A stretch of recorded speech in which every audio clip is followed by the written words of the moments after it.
This is the first in a series of 3 pictures that you're going to see between this week, next week, and the following week that all build on one another in the sense that I learned something each time I took one of these photos.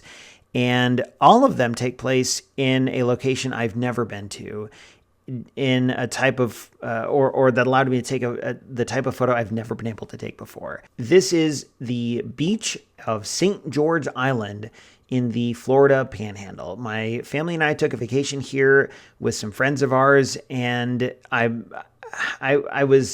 had no idea what to expect. I'd never been to this type of beach before. I've been to the beach at the ocean once or maybe twice in my life, but nothing like this, where we stayed on the beach. We rented a house and we got to see views like this every night and every morning. And it was just, to my Midwestern eyes, my Midwestern Oklahoma, Nebraska, Minnesota eyes, it was just something else. It was unreal in a sense that I've never really felt before. It was just a phenomenal experience all around. And I felt so fortunate to be able to capture just a tiny little breath of the experience in this photo.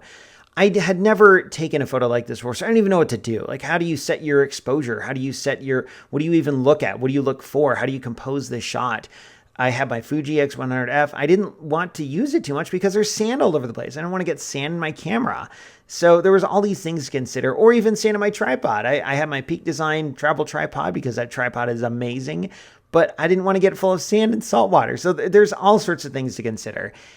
In the end, I did bring I rarely brought my Fuji down to the beach because I just took my phone and got snapshots with my phone of the kids playing around. But at night, as the sun was setting here, I brought my camera and my tripod down to the beach really carefully just to see what I could get, having never done a shot like this before. I don't actually remember if I used the ND filter on my camera. So the exposure it's f/16, which is the smallest aperture that my X100F will do. Not 1/28, 28 seconds, not 1/28 of a second. So this is a 28-second exposure. ISO 200, which is the lowest ISO it'll go.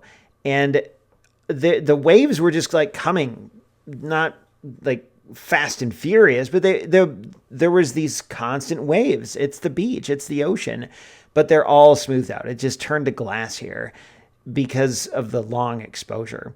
And I go back and forth with that. I look at some of the photos from the trip and I think, maybe I should have gone to a shorter exposure and really froze the waves in motion. But the setting sun in the corner didn't allow for a shorter exposure. I got a couple shots that had all this color in the sky, this rich color in the sky, but they were like f/2.8, and then nothing is in focus. Like, the focal plane is so shallow that it just didn't work. So in order to get most of the image in focus, you had to shoot at a small aperture. And if you wanted a fast shutter speed, you could have used a high ISO, but then the shot would have been all grainy. So it's all these trade-offs, like it always is in photography. And I ended up with what you see here. And I mean, I could just go on for an hour about this photo, about the experience behind the scenes in this photo of being at the beach, of being with my family, being with our friends, being able to take a picture like this I've never done before, looking at the light, looking at where to put the horizon, looking at the color of the water, like this emerald of the water. And we weren't technically on the Emerald Coast, I guess. We were a little east of that, but just so many things about this image were... It was a unique composition for me. I'd never taken anything like this before, and I was so glad to be able to do this. And then after taking this, looking forward to the next night's photo and seeing what I could get then.